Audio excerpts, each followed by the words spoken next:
that like button and subscribe. Drop a comment with where you're watching from and what time it is for you. That's how YouTube keeps sending you stories like this. And now, let's get into it.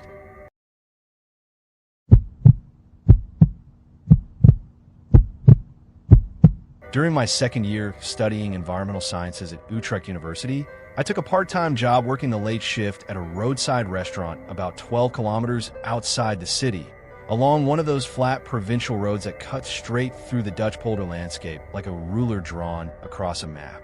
I was 19, perpetually short of money, and possessed of the particular brand of student optimism that makes bad decisions feel like reasonable ones. My parents lived in a small village called Zwanenburg, roughly 8 kilometers from the restaurant along a network of narrow dike roads that ran between the fields and the water channels. On weeknights, I caught the early bus. On weekends, when the last bus ran at 11 and the shift ended at midnight, I walked. I want to be clear about what those roads are like at that hour. The polder is flat in every direction for as far as you can see, which means that in daylight it feels expansive and open, and at night it becomes something entirely different. There is nowhere to go. No hills, no buildings set back from the road, no meaningful cover of any kind beyond the reeds along the water channels and the occasional stand of willows. The roads themselves are barely wide enough for 2 cars to pass each other. Streetlights are positioned perhaps every 400 meters and give just enough light to confirm the darkness between them. I had walked that route perhaps 30 or 40 times without incident and had come to think of it as unremarkable. I understand now that this was a form of complacency, and that complacency on empty roads at night is a specific kind of carelessness. The night I'm describing was a Saturday in late September. The restaurant had been running at capacity since noon because there was a cycling event passing through the region, and the car parks had been full since morning. By the time we closed and cleaned down the kitchen, it was approaching 12:30, and I left the building with the best tips I'd accumulated since starting the job. A little over 90 euros folded into my jacket pocket, which felt like a genuine fortune at 19. My colleague Finn had offered me a lift to the edge of the village, but he was going in the opposite direction, and I told him not to bother. The walk was 45 minutes on a route I knew well. The night was cold and clear. I had a podcast running in my earphones, and I was in genuinely good spirits. For the first 20 minutes, the walk was exactly as it always was. Flat road, black fields on both sides, the distant silhouette of a grain elevator against the sky to the south, the occasional blink of red light from a wind turbine on the horizon. I was roughly halfway home, crossing the section of road that runs alongside the widest water channel, when I became aware of headlights coming from behind me. The car slowed as it reached me, not to a stop, but to the kind of deliberate crawl that makes you aware of being observed. It went past me at a speed that let whoever was inside take a full look. I pulled one earphone out and glanced toward the car as it moved ahead. A dark-colored estate car, nothing distinctive. I assumed the driver had slowed because the road was narrow and they wanted to be sure of their line, or possibly because they were looking at house numbers, though there weren't any houses on that stretch. The car pulled about 150 meters ahead of me and stopped. I kept walking. I assumed it would start again. It didn't. It sat in the middle of the road with its rear lights on and its engine running, and as I continued toward it, I began running through explanations, a phone call, a dropped item, a driver consulting a map. All reasonable, all possible, but there was something about the quality of that stillness, the deliberateness of where it had stopped in relation to where I was, that produced a feeling in my chest that I did not immediately have a name for. Not fear exactly, a heightened attentiveness, the way your body sometimes registers something as significant before your conscious mind is caught up. Then the engine revved once, and the car drove away. I stood on the road for a moment watching its tail lights shrink and disappear around a long bend, and I told myself I was being ridiculous. I put my earphone back in and kept walking. I was perhaps 2 minutes further along the road when I saw headlights again, this time coming toward me from the opposite direction. I moved slightly to the right to give the car room on the narrow road and kept my eyes forward, and as it passed me I registered, in the half second I had a look at it, that it was the same dark estate car. The same shape, the same profile. It had driven ahead, turned around somewhere out of sight, and come back. It stopped again about 150 meters ahead, same distance as before, facing me this time. I stopped walking. My heart was doing something I could feel. I stood at the edge of the road, looking at the car's headlights, and trying to maintain the part of my brain that was still looking for innocent explanations. Maybe they were genuinely lost and were too shy to approach on foot and were waiting for me to come to them. Maybe there were two similar dark estate cars out here, and I was connecting them incorrectly. Maybe I was exhausted and slightly cold, and my pattern recognition was manufacturing threats out of coincidence. Then the headlights went off. Not both at once, which is what happens when you switch off the ignition, one after the other, like someone reaching for a switch deliberately. And then the car began to move toward me. Slowly, lights off, engine barely audible at first, and then gradually louder, creeping down the middle of the road in the dark. I'm not a person who panics easily, and I want to be honest about what happened inside me in that moment, because I think it's important. Every rational process stopped. I was not thinking about what the most likely explanation was. I was not running probability assessments. What I experienced was pure and immediate physical terror of the kind I had never felt before and have not felt since, the kind that belongs to a much older version of the human nervous system than the one that goes to university and listens to podcasts. I ran. The road had a narrow concrete barrier along the channel side and open field on the other side, separated from the road by a shallow drainage ditch and a wire fence. I hit the fence at full speed, caught my jacket on the wire, pulled free, and fell forward into the field beyond, landing hard on my hands and knees in the wet soil. I scrambled upright and ran parallel to the road into the darkness, putting distance between myself and the fence line before dropping down flat in the grass. The field was recently harvested beet, the soil heavy and uneven, and I pressed myself into a low furrow and lay there breathing through my mouth, trying to silence myself enough to hear what was happening on the road. The car had stopped. I could tell by the absence of engine sound and by the fact that no headlights had come on. I lay in the field in the dark, and I listened. For a while, there was nothing. The reeds along the channel moving in the wind. A train somewhere in the far distance. My own blood in my ears. I thought about my phone. It was in the front pocket of my jacket, and I could reach it without moving significantly. But the screen would light up, and if anyone was standing at the fence line looking into the field, they would see it immediately. I left it where it was. Then I heard the doors. 3 of them, I thought, 2 in close succession, and then a third a moment later, the sounds of people getting out of a car with no particular effort at quiet, which was somehow worse than if they'd been silent. Because silence would have suggested uncertainty. This had the quality of people who were not in a hurry, who were confident that the situation was developing in a direction that suited them. I didn't wait to hear anything else. I got up and ran. The field ahead of me was dark in every direction except for a faint gray shape about 300 or 400 meters out that I recognized as a line of willows marking a field boundary. Old trees, wide trunks, enough cover to disappear into if I reached them. I ran toward them through the uneven soil, not looking back, not thinking, just moving. My shoes were full of mud within 30 seconds. I ran. I reached the willows and pressed myself against the widest trunk and turned to look at the field behind me. In the darkness, I could make out the pale strip of the road and the dark shape of the car still sitting on it. There were no torches that I could see, no moving lights in the field between me and the fence. Either they had not come over or they were moving without light. I did not wait to establish which.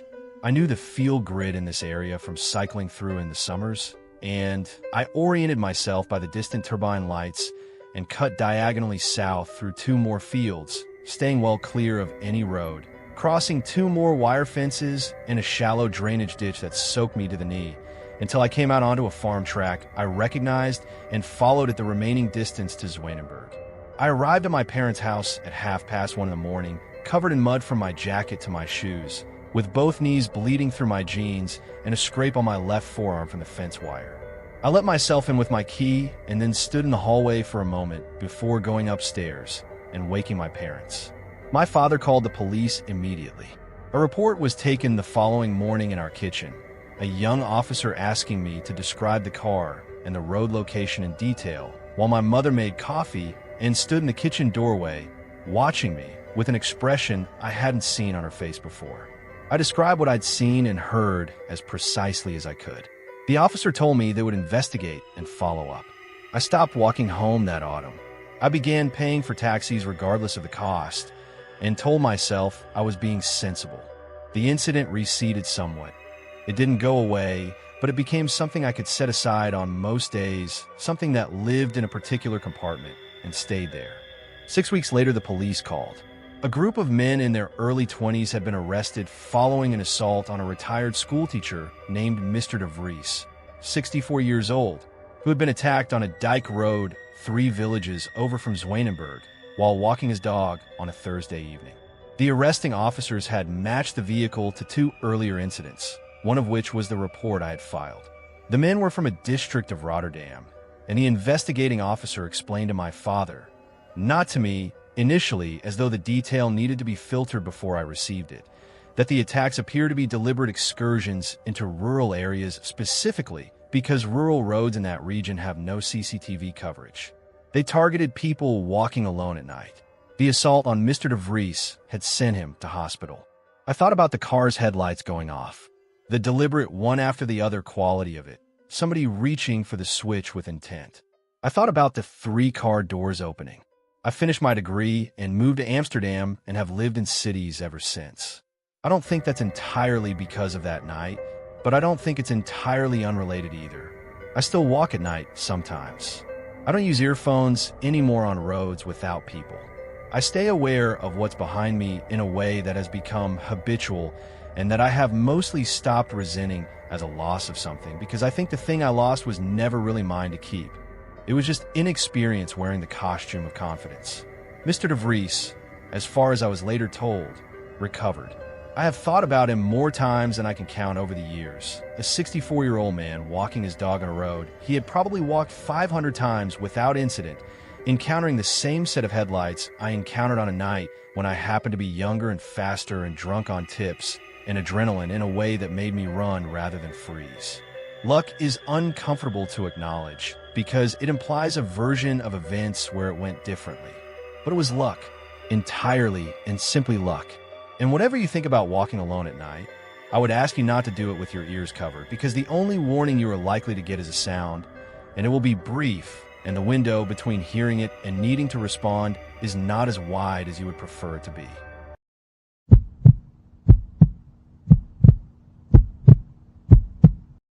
I've worked the graveyard shift at a psychiatric rehabilitation center in rural Vermont for going on 11 years now. For those unfamiliar with how these places run, our facility has what we call the observation wing, a sealed corridor housing patients who require constant monitoring due to cognitive decline, severe anxiety disorders, or behavioral conditions that make unsupervised living a genuine risk. When you're on nights in the observation wing, the protocol is simple and slightly unnerving. The main door's locked behind you at 10 p.m., and it's just you a dim hallway, a laminate desk with a flickering monitor, and however many sleeping patients occupy the rooms on either side of that corridor. My colleagues avoid the night rotation up there whenever they can. It isn't the workload. Nights are quieter than days in almost every respect. It's the feeling, the sealed-in, cut-off, entirely on your own feeling that settles over you around midnight and doesn't lift until the morning crew buzzes in. I can radio the charge nurse on the floor below if something medical happens. Beyond that, I'm essentially alone. I've been doing this long enough to have lost any romantic ideas about what death and illness look like up close. Superstition was something I abandoned somewhere around my 3rd year on the job. But there have been a handful of nights in that wing that I've never quite been able to file away cleanly, and I've decided to write them down. It was sometime in the early hours, I guess between 2 and 3 in the morning, and the wing was so completely silent that the hum of the ventilation system felt almost loud by comparison. I was updating patient charts at my desk when something at the far end of the hallway caught my attention. Not a sound exactly, more like the impression that the silence had shifted. Then it came clearly from somewhere near the last room on the left. A voice, light and almost melodic, saying 3 words. I found you. I pushed back from my desk slowly. The hallway stretched empty in both directions. Every door was closed. I walked the full length of the corridor, checking each room, and every single patient was motionless and asleep. I stood in the middle of the hallway for a long moment, listening to nothing. Then, just as I turned to go back to my desk, it came again from the same end of the hall. "I found you." The same tilt in the voice, almost playful, like the punchline to a game. I'm not a person who frightens easily, but I will tell you honestly that I sat rigid at that desk until the morning shift arrived, and I did not get up once. When I described what I'd heard to my colleague Diane as she was taking over, she went very still. She asked me to repeat the exact words.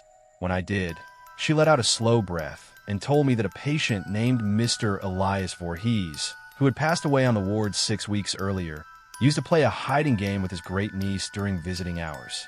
The little girl would squeeze behind the curtain beside his bed, and when he pretended to search the room and finally discovered her, those were exactly the words he used, in exactly that tone.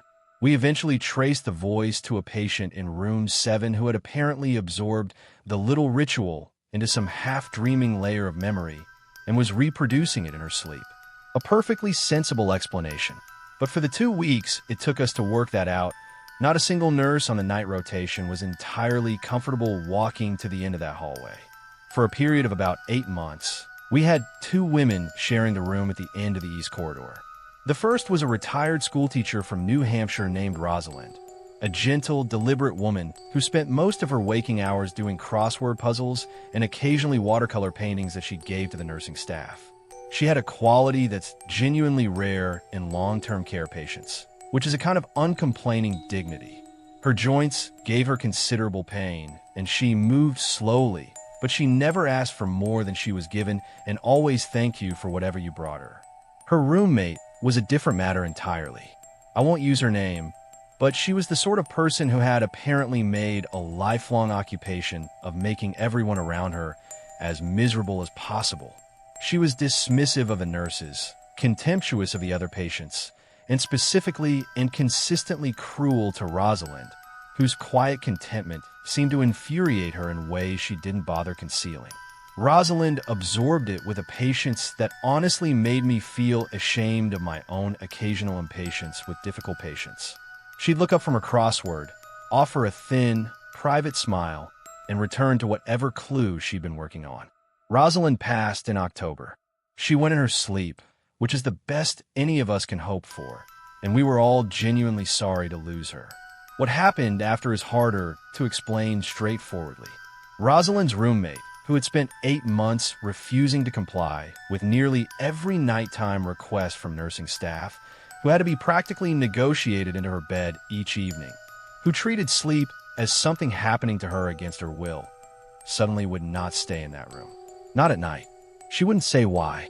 When pressed, she became agitated in a way that was qualitatively different from her usual brand of hostility.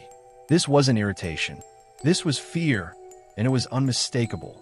She began sleeping in the common room in a recliner, wrapped in a blanket with all the lights on, and none of the night staff pushed her to go back. One evening around midnight, one of our junior nurses found her standing in the hallway outside the room, both hands pressed flat against the closed door as though she was holding something inside. She was pale and breathing hard, and she hadn't used her walker, which she normally couldn't manage 3 steps without. When we got her settled and calm, she wouldn't say a word about what had happened. She never did. The staff didn't discuss it openly, the way you don't discuss certain things openly in a place like this. But we all shared the same quiet, unspoken thought about what she might have been seeing in that room at night, and who might have finally found a way to ensure she didn't sleep quite as soundly as she used to. This last one unsettled the staff more than either of the others, and I've thought about it more times than I can count. For a while, we were caring for an elderly Polish woman named Helena Brandt, a first-generation immigrant who had lived outside of Burlington for decades and spoke almost no English beyond the words needed to ask for water or indicate pain. She had the particular self-containment of someone who had survived genuinely hard things and didn't feel the need to perform distress for an audience. Most evenings, roughly an hour before she fell asleep, she would begin talking, not muttering, talking in a full and animated voice in Polish at a volume that carried easily into the hallway.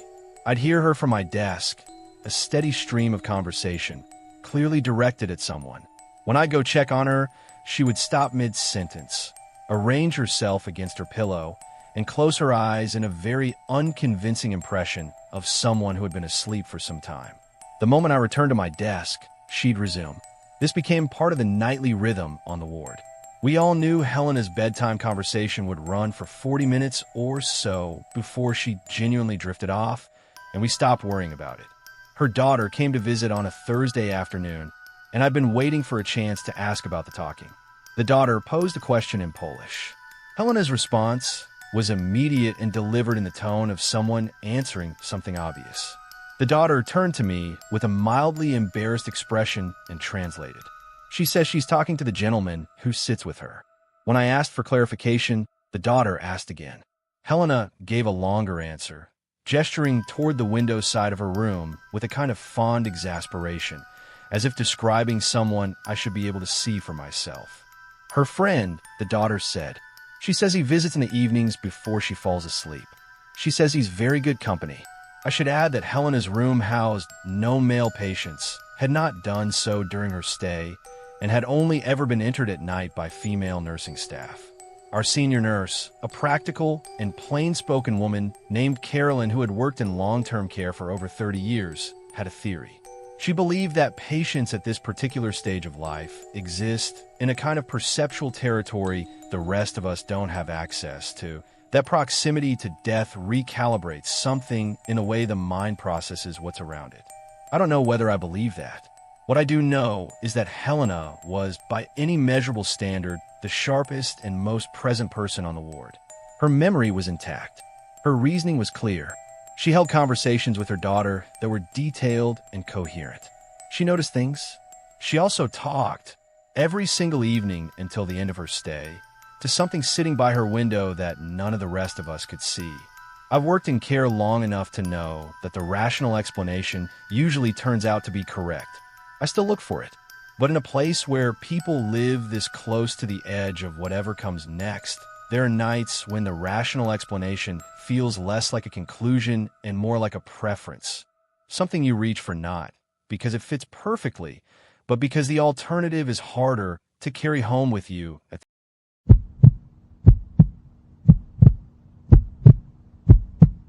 This goes back about 15 years now. To a stretch of my life, I don't revisit particularly often.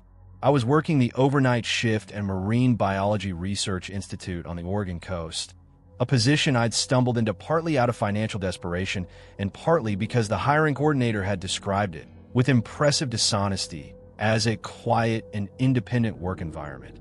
Both of those things were technically true. What she hadn't mentioned was that quiet and independent, when applied to a building full of preserved biological specimens on a cliff above the Pacific Ocean at 2 in the morning, are not actually selling points. The Institute occupied a large converted cannery building that sat at the end of a service road about a quarter mile from the nearest public road. It was shaped something like a flattened L, with a longer arm housing the research labs and cold storage facilities, and a shorter arm containing the administrative offices, a small public exhibit space, and a reception area where I spent most of my shifts. The place was genuinely impressive during the day. Researchers, graduate students, the occasional school group coming to look at the display tanks. At night, it was a different place entirely. The tanks hummed. The building's old frame settled in the wind off the water, and I was the only person in it.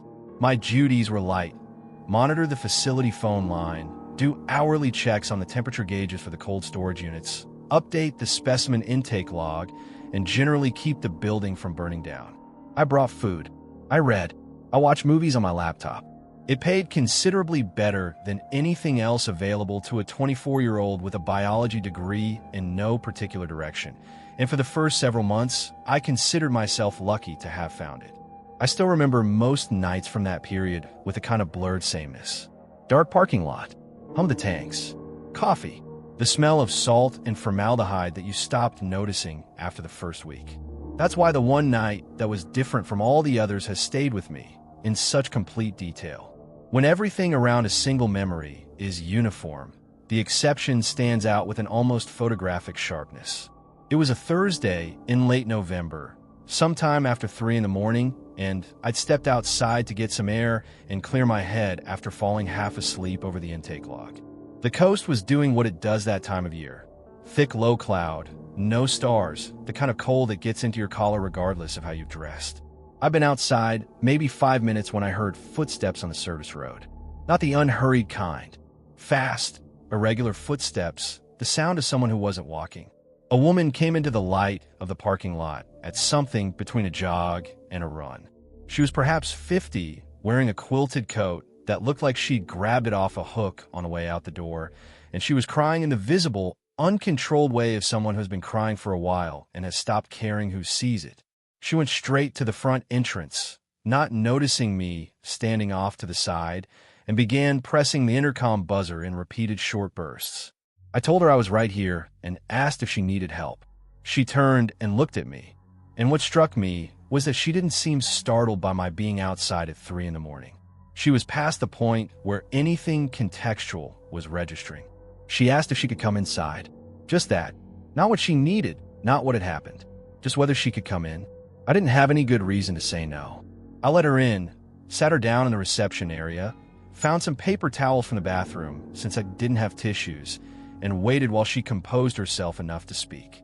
While I was expecting what people usually came to the Institute's door for at odd hours was some kind of marine emergency, a stranded animal, a boat with equipment concerns, a researcher who'd lost their keycard, something with a practical answer. What she told me instead took a moment to process. She had brought her pet in earlier that day, not a dog or a cat. A large Pacific octopus she'd kept in a home tank for nearly 7 years, which I was aware happened but had never personally encountered.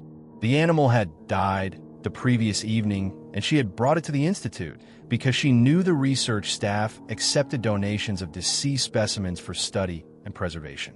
She had agreed to this, signed the paperwork, handed the animal over, and then she had driven home and spent the rest of the day and evening changing her mind. She wanted it back. Not for study, not for any practical reason. She wanted to bury it, she said, in the garden behind her house where her other animals were buried. She used the word precious without any apparent self-consciousness, and she was crying again by the time she said it. I explained as carefully as I could that I wasn't authorized to release any intake specimen without the approval of the receiving researcher, all of whose contact information was locked in the director's office. I told her she would need to come back during regular hours. I said all the things I was supposed to say. She listened to all of it and then looked at me with an expression that was less argumentative than simply exhausted and asked me to please just look. I want to be clear that what I did next was not procedure. It was not sanctioned. It was the decision of a 24-year-old who was alone in a building with a grieving woman at 3 in the morning and could not find a way to say no a second time. The specimen cold storage facility was in the basement of the building's longer arm, accessible through a key-coded door at the end of the main lab corridor.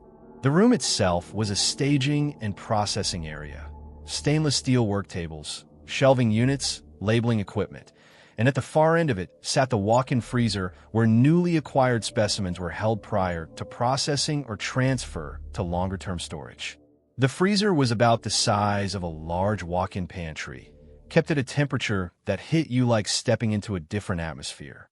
The lights inside were old fluorescent tubes that took several seconds to fully brighten, which meant your first few moments inside were spent in a yellowish half-dark that did nothing to improve the general experience.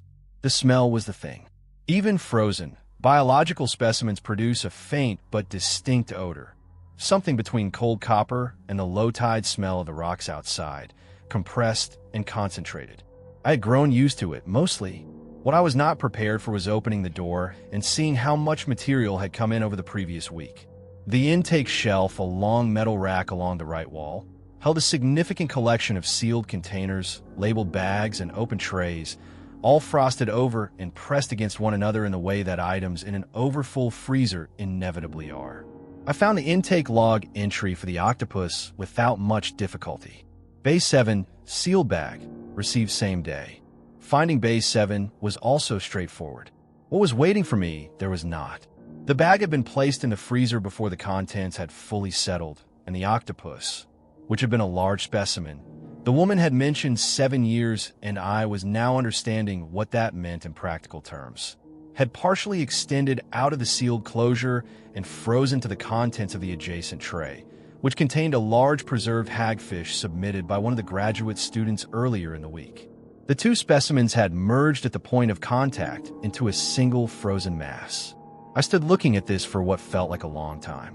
I tried pulling the bag free with my hands, applying gradual pressure in different directions, but the bond was solid and I wasn't willing to risk tearing the bag. I found a thin metal spatula on the prep table outside the freezer and used it to work along the line of contact, applying leverage in small increments. The sound this produced was not one I want to describe in detail. I will say that it was loud enough to hear clearly over the hum of the freezer units, and that it bounced off the metal walls of the room in a way that seemed disproportionate to the scale of what I was doing. I got the bag free. The underside of it had lost some material where it had been in contact with the other specimen, and a portion of the hagfish's exterior had come away with it. I put the bag into an opaque black transport bag, sealed it, returned the hagfish tray to its shelf, and left the freezer. The woman was still sitting in the reception area when I came back. She stood up when she saw me carrying the bag and pressed both hands over her mouth. I gave her the bag. I did not tell her what the retrieval had involved. She thanked me in a way that was slightly more physical than I was comfortable with given the circumstances, and I watched her walk back out to the parking lot and get in her car and drive away up the service road. I washed my hands for a long time at the lab sink. I filled out an incident note for the morning staff and left it where the receiving researcher would find it, explaining that a specimen had been reclaimed by its original owner and offering to discuss. I went back to the reception desk and sat down and did not particularly feel like eating the rest of my sandwich. I still think about that night occasionally, and what I think about specifically is the moment in the parking lot when I heard her footsteps on the road and turned to look. The absolute certainty in her face that wherever she was going, whatever it took, she was going to bring something back with her. I understood it. I still do. Whether what she buried in her garden the following morning was entirely intact is a question I have made a consistent effort not to dwell on.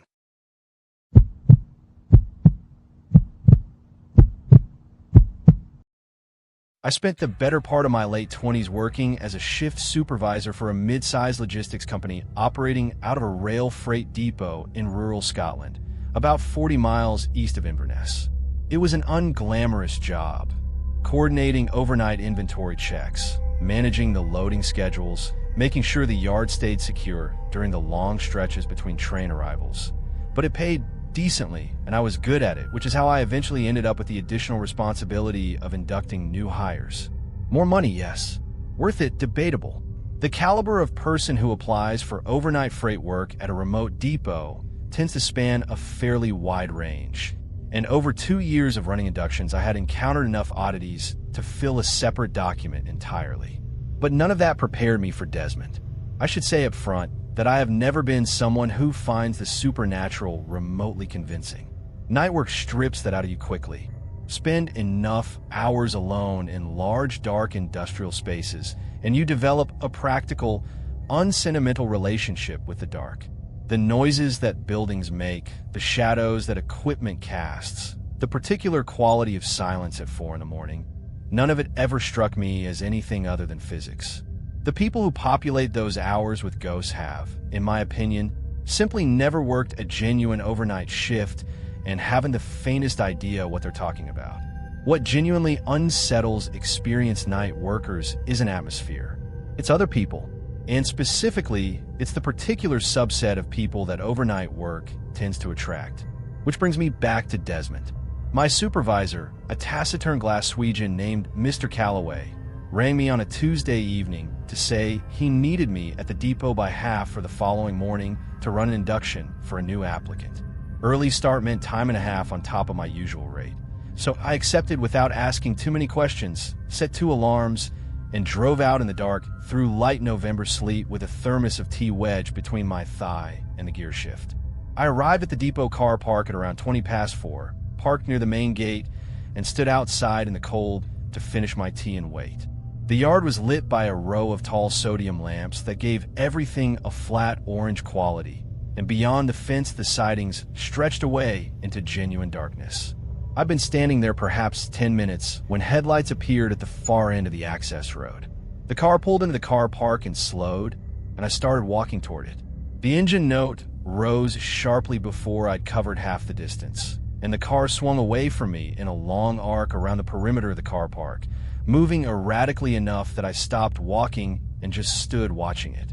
It circled once, then again, the headlights sweeping across the fence and the gate and back across me in a way that felt less like confused navigation and more like assessment. I finished my tea. The car eventually came back around and parked about 20 feet from where I was standing. The engine died. The light stayed on for several seconds, then went off too. Nobody got out. I stood in the orange light watching the driver's side window and the driver watching me back, and I remember thinking with real clarity that this was almost certainly the person I was supposed to train. A sensation that I can only describe as preemptive exhaustion settled over me. I walked to within a few feet of the car and waited. After a moment, the door opened. There were 2 children in the back seat. Girls, I thought, somewhere between 8 and 12, though the sodium lighting made it difficult to be certain. They were watching me from the back window with the alert, still quality of children who are very accustomed to waiting in cars. Their father was already out and walking toward me. Desmond was a compact, dense sort of man, not tall, but built in a way that communicated significant physical resilience, like someone whose body had been placed under sustained pressure and had responded by compressing rather than breaking.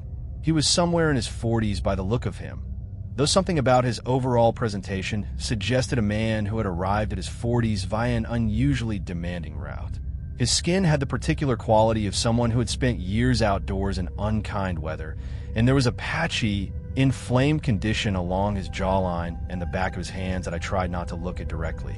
His coat was a military surplus thing, large and practical, worn in a way that suggested it had been his coat for a very long time. He extended one hand for me to shake.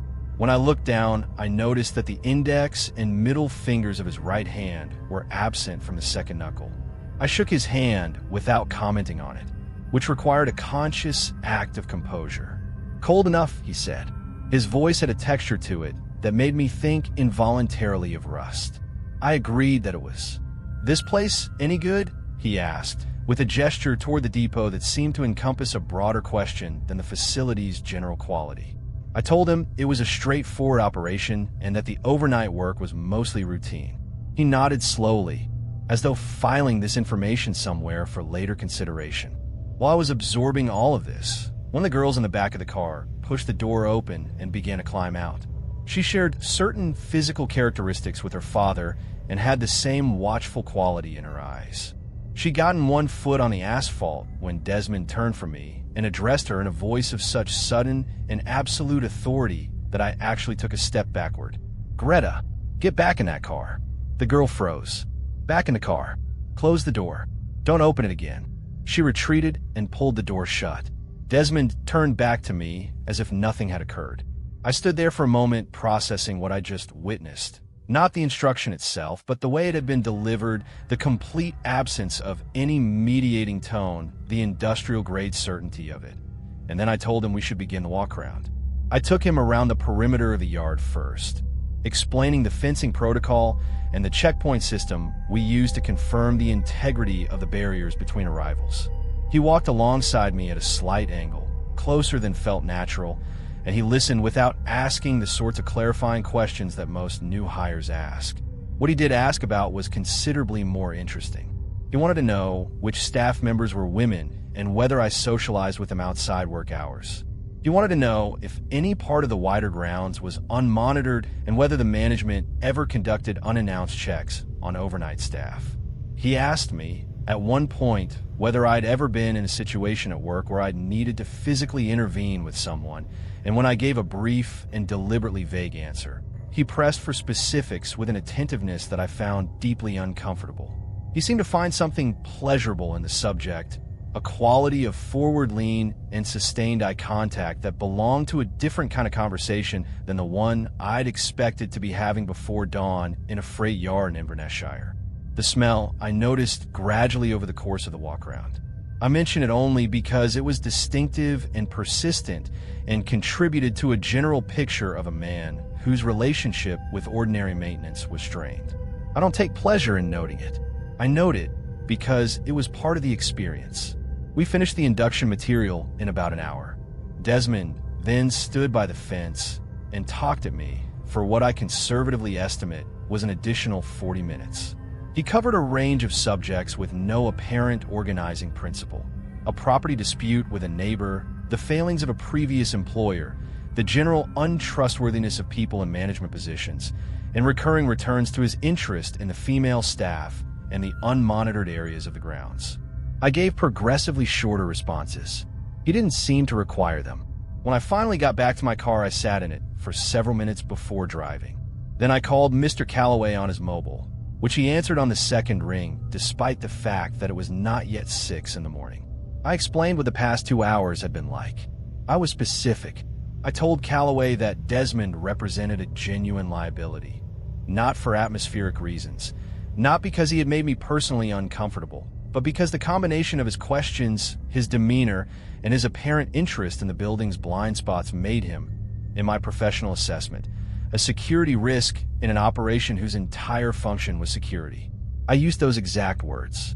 Calloway was quiet for a moment. Then he told me to be back at the depot the following morning at 4:30 to continue the induction. I asked if we were still discussing the same person. I said Desmond's name to confirm it.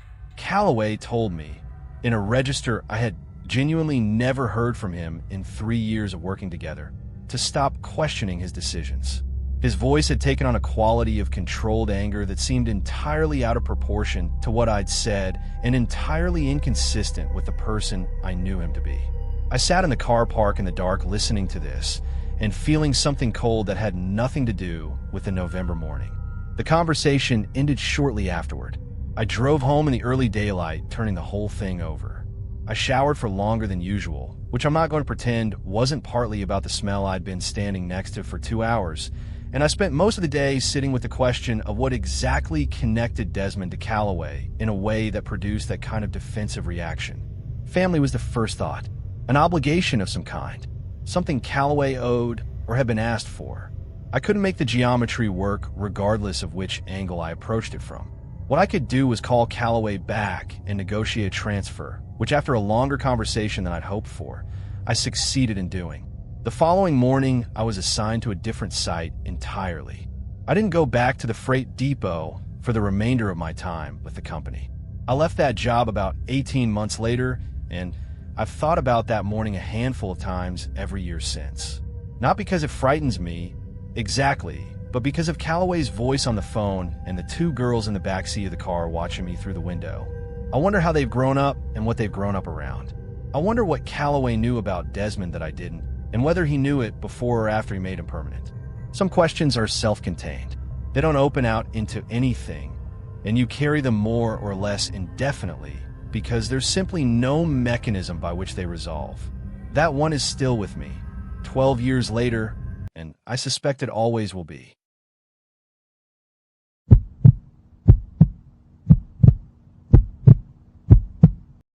I spent the first half of my 30s working as a site safety coordinator for a government-contracted nuclear waste processing facility in the remote interior of Scandinavia, roughly 90 kilometers northwest of Kiruna in northern Sweden. I know that sounds like the setup to a cautionary documentary, and in fairness, the work was exactly as unglamorous as it sounds. The facility was a sprawling complex, 14 surface buildings, and an interconnected network of sealed underground vaults built into the bedrock, all of it spread across approximately 30 square kilometers of protected boreal forest.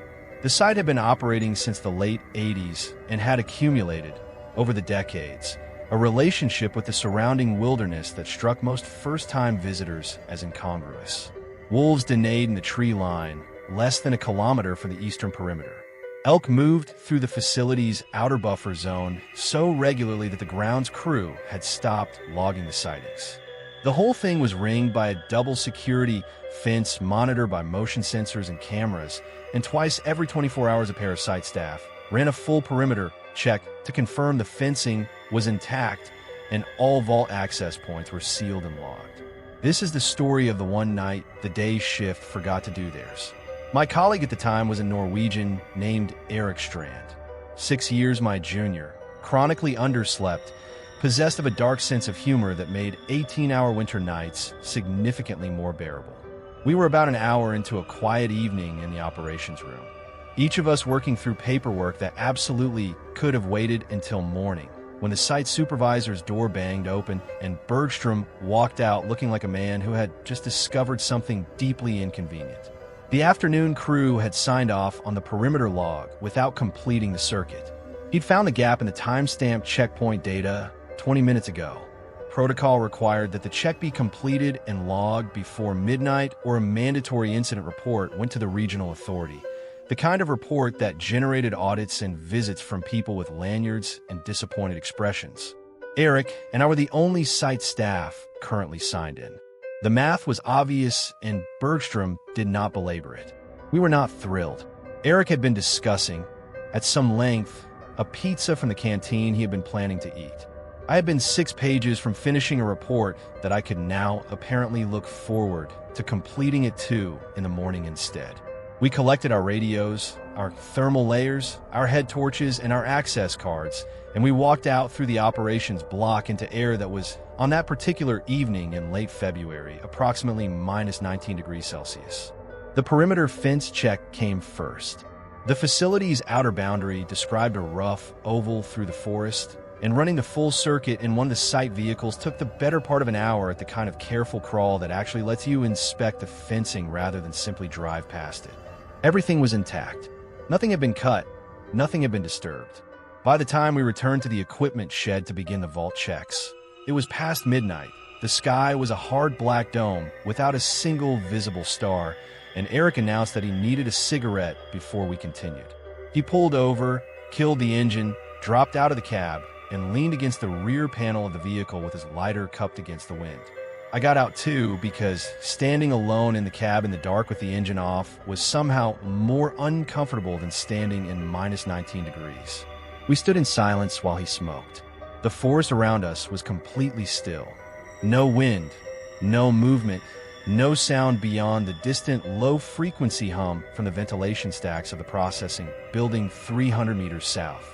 Erik finished his cigarette and flicked it into the snow. We climbed back into the cab. He turned the key. Nothing. Not a groan, not a click, not the faintest suggestion that anything was happening inside the engine. He tried again. Again, nothing. He looked at the instrument panel and then looked at me, and I looked at him, and we both sat with this for a moment before he tried the radio. Silence. Not static, not broken signal. Silence. The kind that suggests something structural has gone wrong, rather than something you can fix by repositioning the antenna. We tried switching frequencies. We tried the vehicle's mounted radio rather than the handhelds. We tried for several minutes and received, on every attempt, nothing at all. The cold was already beginning to work its way through our layers. Erik said several things in Norwegian that I won't reproduce here, but understood contextually. We had 2 options. The sensible one was to stay with the vehicle on the service road, wait, and trust that Bergstrom would notice when we failed to check back in and send someone out. The other option, which Erik proposed and which I agreed to with a speed I have since reconsidered at length, was to cut through the forest to the older section of the compound on the facility's western edge, which lay roughly 2 kilometers through the trees, and complete the vault checks on foot from there. We both knew the terrain reasonably well. We had head torches. The temperature was survivable for the duration of a 2-kilometer walk, provided you moved with some purpose. And we were, as previously established, very annoyed and not thinking particularly clearly. The forest between the service road and the western vaults was old growth. Stands of spruce so dense that the canopy overhead reduced our head torch beams to narrow columns of yellow light that gave you about 4 meters of visibility in any direction before the trees absorbed everything. The snow underfoot was undisturbed and varied without warning between firm crust and thigh-deep drift, so progress was slow and the route was indirect. We had been walking for perhaps 25 minutes when the trees thinned slightly, and we emerged onto the access track that ran along the western vault row. The western vaults were the oldest structures on the site, Soviet-era engineering that the facility's original developers had inherited and adapted when the compound changed hands in the early 90s. They were reinforced concrete, each one partially embedded in a low hillside, with heavy steel access doors set flush with the exterior wall. They contained primarily Category B waste, low to intermediate level materials sealed in metal drums. Nothing acutely hazardous in normal conditions, but absolutely not something you want compromised.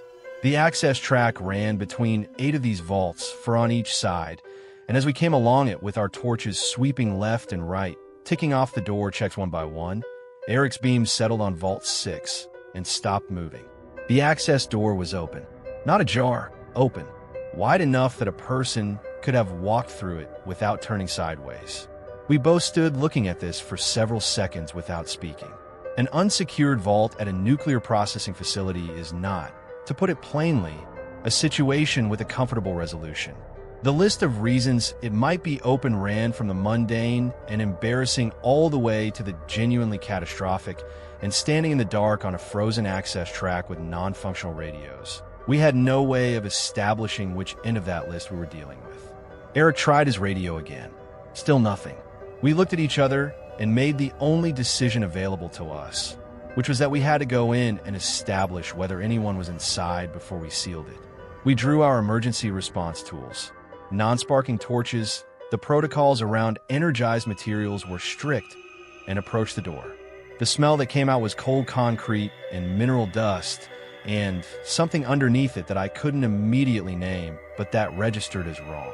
We went in slowly, sweeping the torches along the drum racks that ran the length of the vault on both sides. Everything appeared to be in order.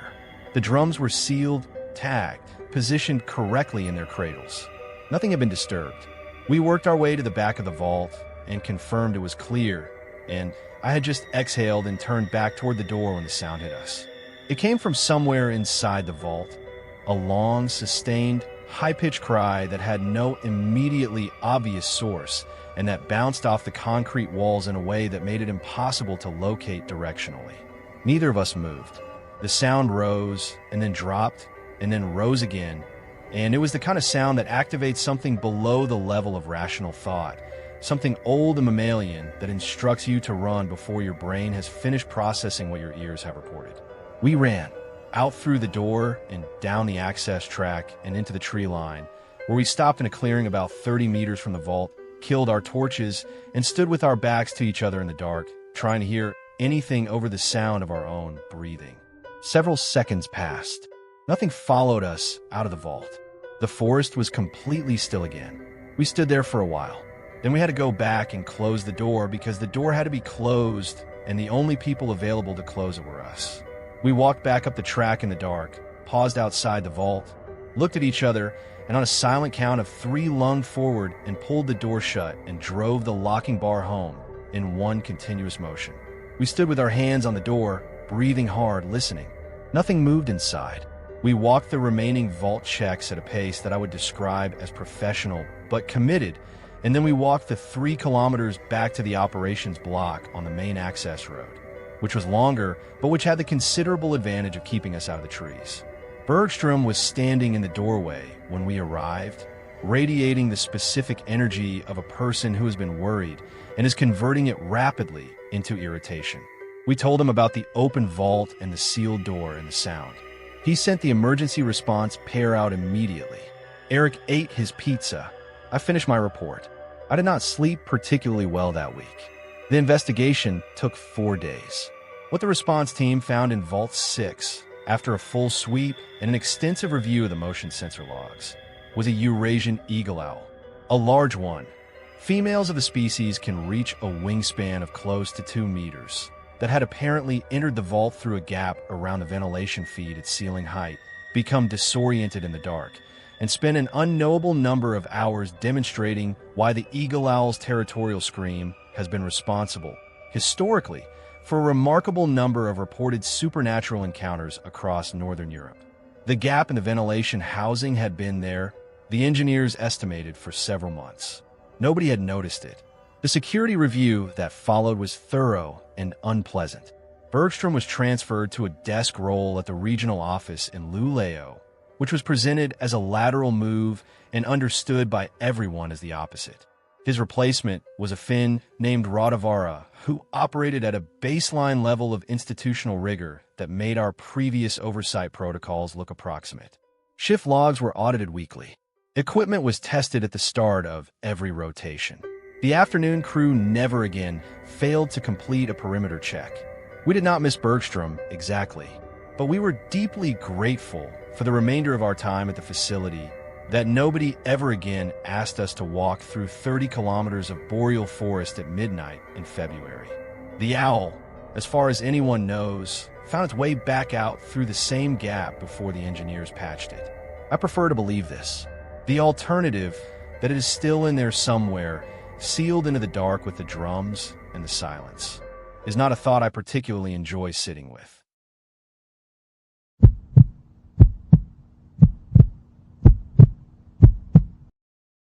I was 22 when I took a position on the night cataloging team at the National Maritime Archive in Cardiff.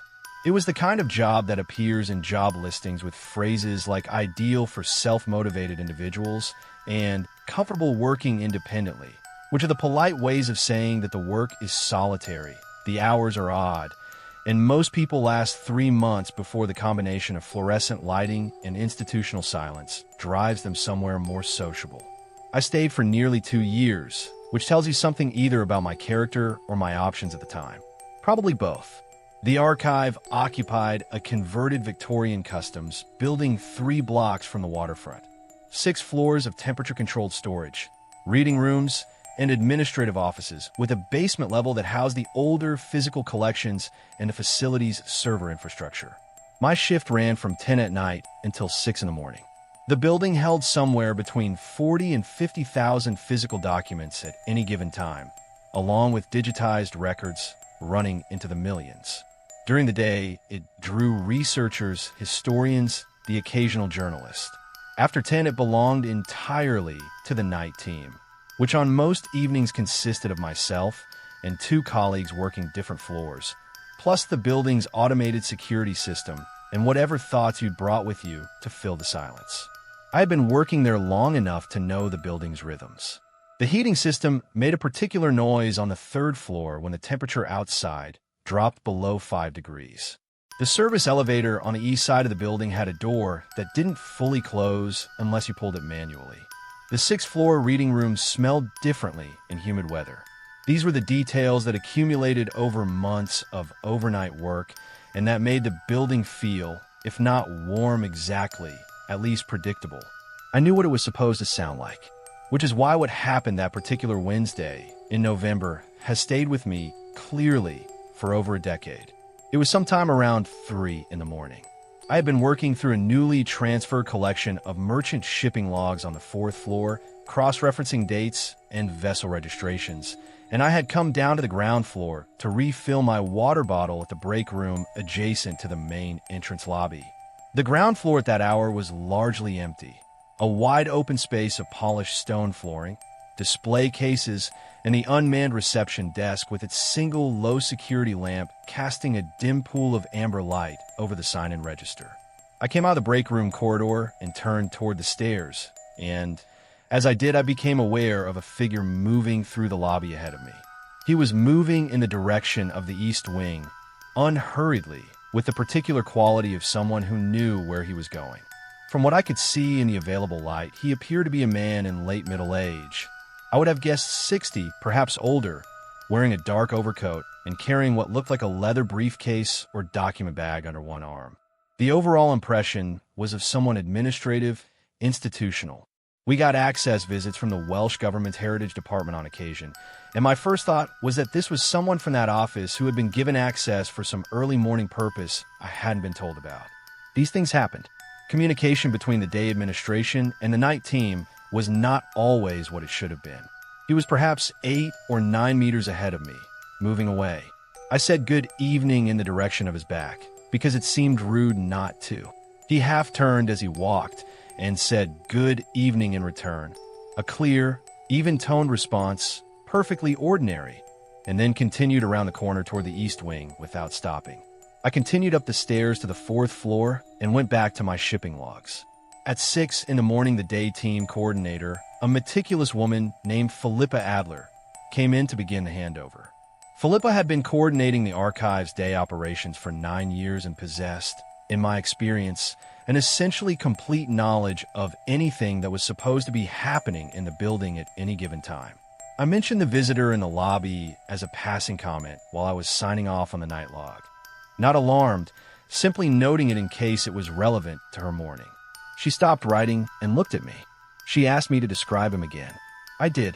She made a small sound that was not quite a laugh and not quite concern, and asked me to wait while she checked the access schedule for the week. She came back 2 minutes later with the printed schedule and showed me. No visits booked, no access codes issued for the preceding 12 hours, no contractors or consultants expected until Thursday afternoon. She asked if I was certain I hadn't simply seen one of my night team colleagues. Marcus, the third-floor cataloger, was tall and wore dark clothing. I told her that Marcus was 28 and built like a rower, and the person I'd seen in the lobby was distinctly neither of those things. She asked if I'd been sleeping. I told her I had not been sleeping. Philippa Adler was, by nature, a composed and methodical person. In 9 months of working parallel shifts, I had never seen her express anything resembling unease. What I saw on her face in the handover room that morning was not unease exactly, but it was something, a careful, watchful quality that I had not previously observed in her, and that made me feel for the first time that something was actually wrong. She asked me to come to the security office with her. The archive's camera system had been installed 18 months earlier as part of a Heritage Lottery Fund renovation and was, by the standards of institutional security infrastructure, genuinely sophisticated. It covered every floor, every corridor, all entrance and exit points, and the display and storage areas, with a resolution high enough to read document labels on shelving from 3 meters. The facility manager, a quiet Welshman named Gareth O'Say, was already in the security office when we arrived.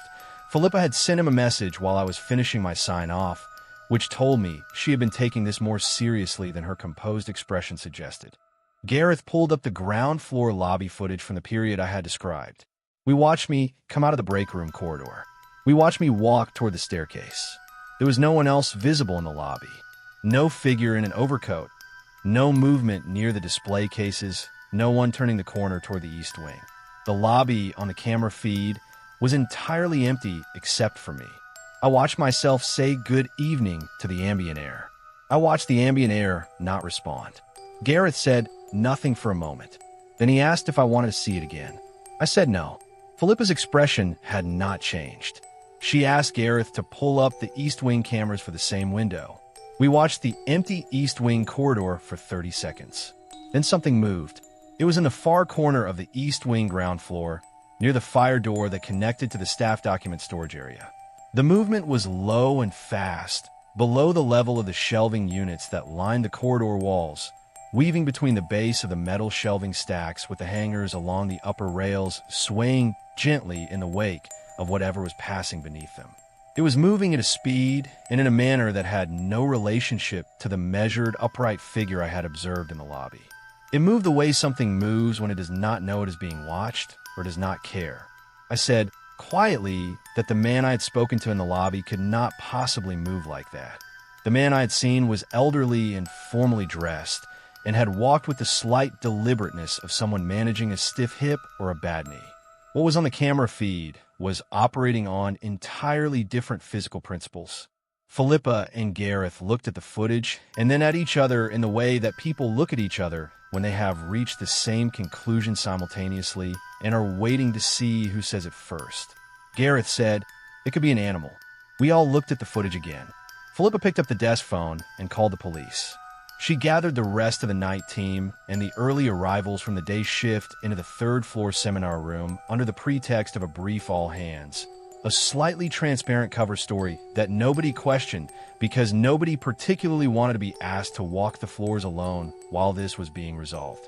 Gareth stayed with her in the security office while I sat with my colleagues in the seminar room, listening to the particular silence of a building that you are now experiencing differently than you were an hour ago. 2 officers arrived within 15 minutes. A woman in her mid-30s named PC Hargreaves, and her colleague, a heavier man whose name I didn't catch. We walked them through the footage in the security office. PC Hargreaves watched the East Wing sequence twice without commenting. Her colleague asked, with genuine uncertainty in his voice, whether the camera lens had been contaminated in some way that might account for the distortion. Gareth told him the system was 8 months old and had been tested the previous month. The colleague looked at the footage a third time and asked, more quietly, if there was any possibility it was a dog. PC Hargreaves said she would walk the building. Her colleague remained in the security office with us. We watched the camera feeds as PC Hargreaves moved systematically through the floors, checking storage areas, the reading rooms, the stairwells, the basement level. On the monitors, we could follow her progress. A steady, unhurried figure with a torch, opening doors, checking corners, moving on. After 40 minutes, she returned to the security office and sat down and said she had found nothing. No person, no animal, no indication of forced entry or disturbance. The only anomaly was a small stack of document folders on the second floor that appeared to have been moved slightly from their log position on the shelving, which could have been anything. Air movement from the ventilation system, a minor earthquake tremor of the kind that the building's sensors occasionally registered, human error in logging. There was no way to assign it. Additional officers arrived shortly after. They completed a second sweep. They reviewed the entrance logs, the access records, the alarm system data. No entry event had been registered. No exit event had been registered for any party other than the night team's standard sign-out. The building's perimeter cameras showed nothing. The officers wrote their report and took copies of the relevant footage and left us with an incident number and no explanation. We opened at 9, as usual. The East Wing shelves stood exactly as they always did. The morning researchers arrived and signed in and went about their work and had no idea that 6 hours earlier, a rotating team of police officers had swept the building looking for a figure that had apparently entered without triggering any sensor, been seen clearly by a person who had exchanged a greeting with it, and then spent the remainder of the night moving through the East Wing in a manner that bore no relationship to the person initially observed.